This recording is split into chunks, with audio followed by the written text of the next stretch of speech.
Hey everyone, so in our initial note-taking session, we're going to learn about what is history.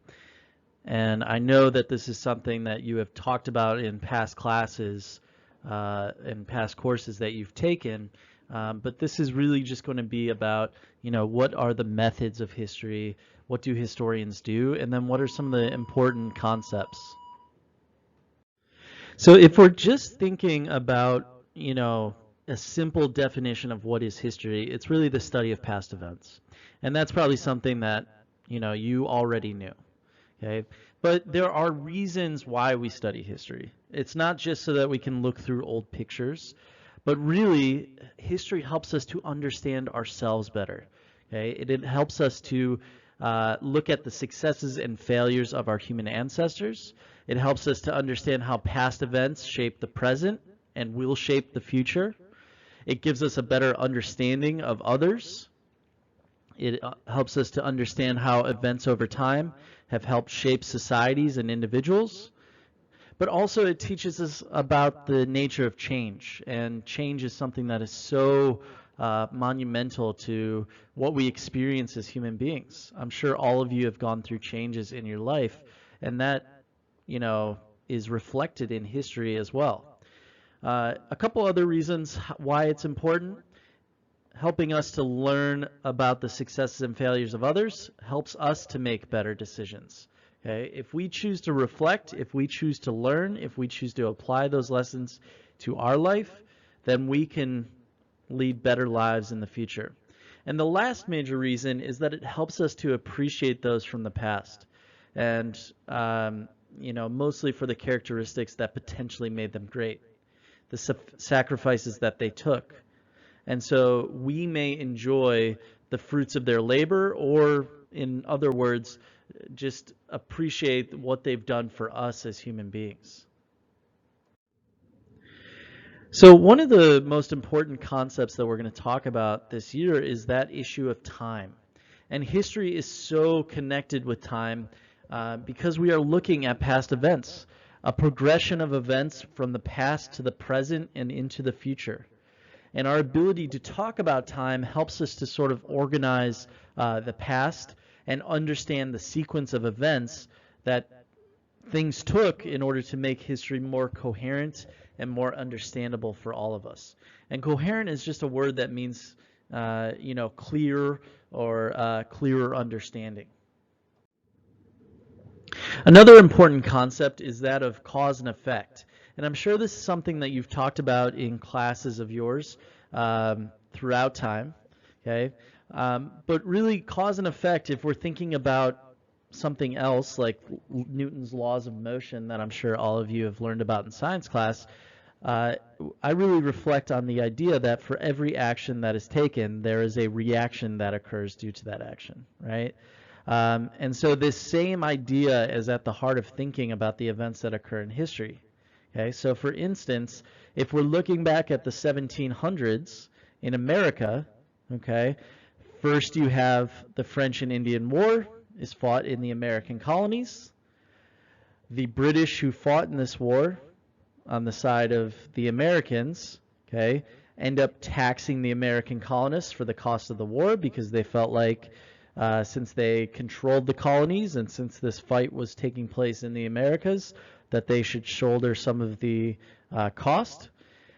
And that leads to American colonists getting angry because they feel like the taxes are too much and then their voices aren't being heard, so they begin to protest the British government, which leads to the British imposing stricter restrictions on the colonists. And then the Americans rebel against the British and write the Declaration of Independence, in which, one of the understandings is that there is no taxation without representation. And so you can see how one event leads to the other, okay? And that's why cause and effect ends up becoming so important, okay? If you do something at home, right, like let's say you forget to take out the trash, there may be an effect that it starts smelling up the garage, or your parents get mad and give you consequences for that. Okay, so for every cause, there's an effect. Okay, for every effect, oftentimes there's a major cause. Another huge one that I mentioned earlier when talking about the benefits of history is change. And change in history usually occurs over a very long period of time. Okay? Oftentimes it's hard to identify an exact moment of change, but we may see changes over the course of years. And so oftentimes if we're looking at how things change, we may compare two different eras or two different years in terms of looking at how do they compare and contrast from each other. How are they similar and how are they different? Okay, but if there is a sudden and clear change at a particular point in history, we usually look at this as the result of a single event. Okay, and so America becomes a country because of the American Revolution. Okay, and that becomes a turning point in history because not only does that make the United States a independent country, but then it also inspires other peoples in the Americas to fight for their own freedom and their own independence from European countries. Okay, and so again, this becomes known as a turning point. Okay.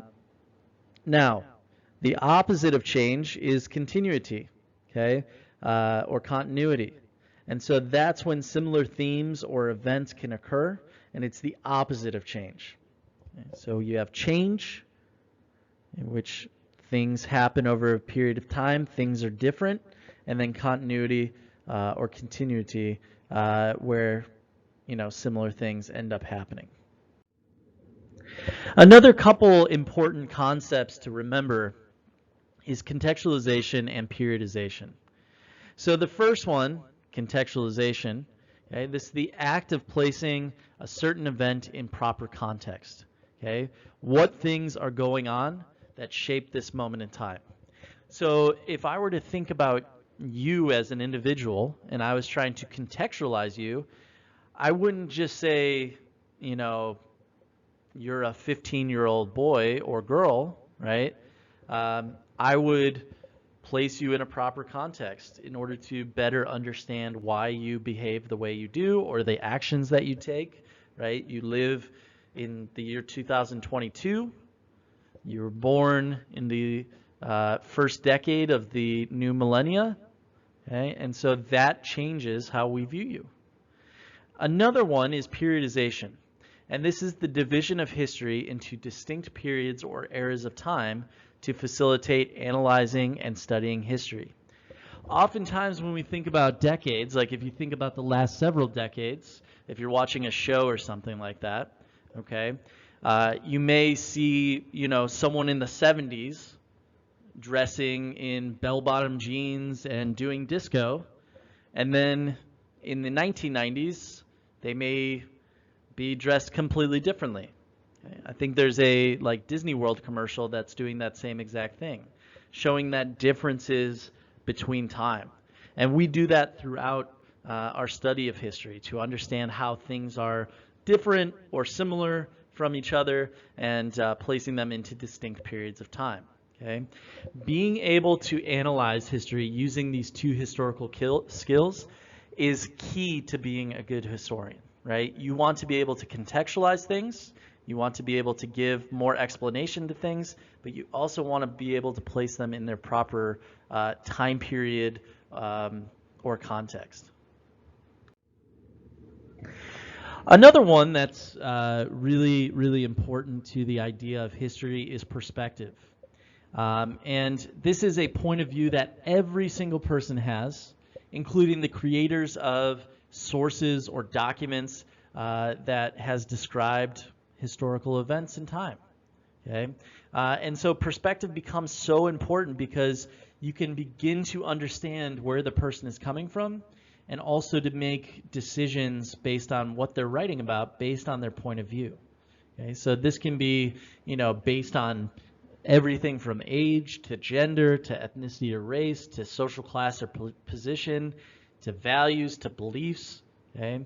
And so these become incredibly important as perspectives because depending on one's point of view, events can be told in many different ways, okay? So for instance, if we were both trying to describe an event that we both saw, like a a event going on at school, the football game.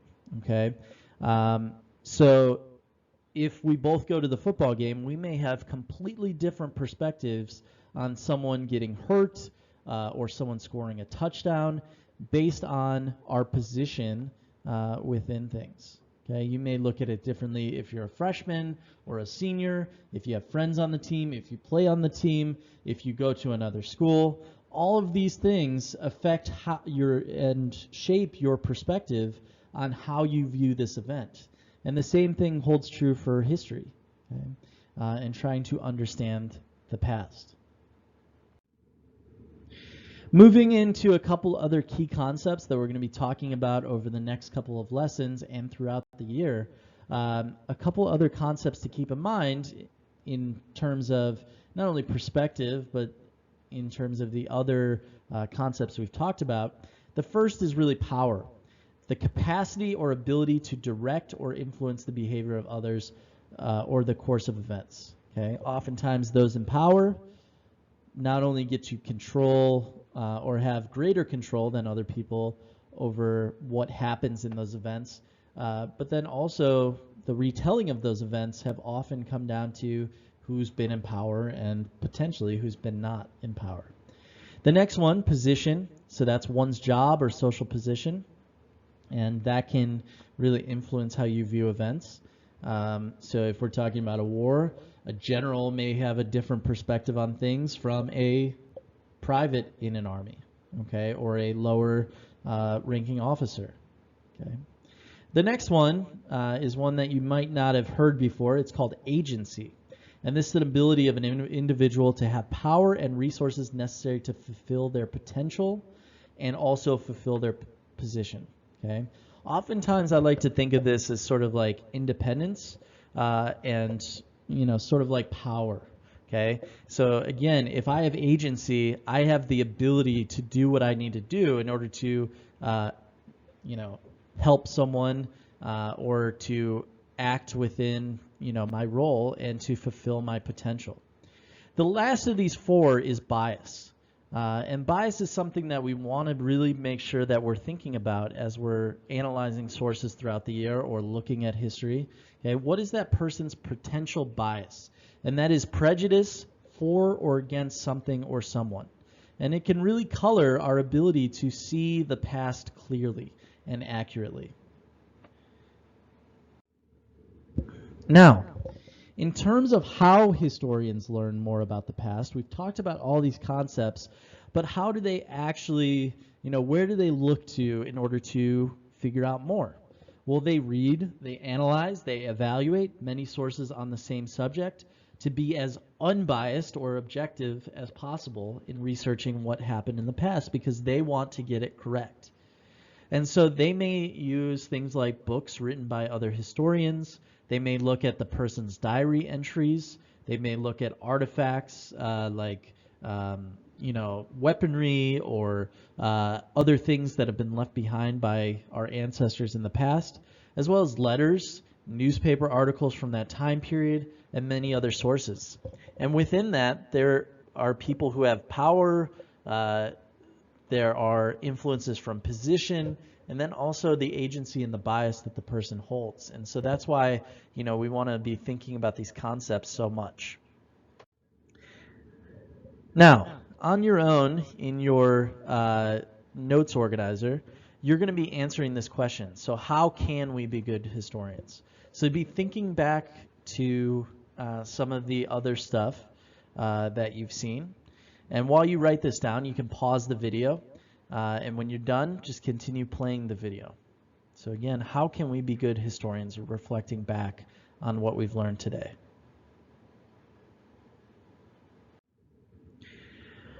So now that you've answered the question, a couple ways to always be good historians. For one, in this class and always search for truth, right? Don't just assume that something is true, but really search it out. The next one, look for multiple perspectives, right? Having only one perspective really gives you a narrow focus on everything going on within a situation. The next one, evaluate what you are reading. Think about the time period. Contextualize what's going on. Try to think about what's going on in this person's life and why are they saying the things that they are. Think about the power and the position. Think about the bias. Okay? All of those things are potential points to analyze history. And the last two is to ask questions. Okay? If you're reading something and something stands out to you, look more into it. Be curious. Okay? Want to learn more. And that's how we can be good historians. Now, in terms of just wrapping this up, these are really skills that we're going to need throughout our class and throughout your time here at Robinson and beyond, because we really want to understand the world on a deeper level. With that being said, if you have any questions, please let me or Mr. Allard know, and I hope you all have a great day.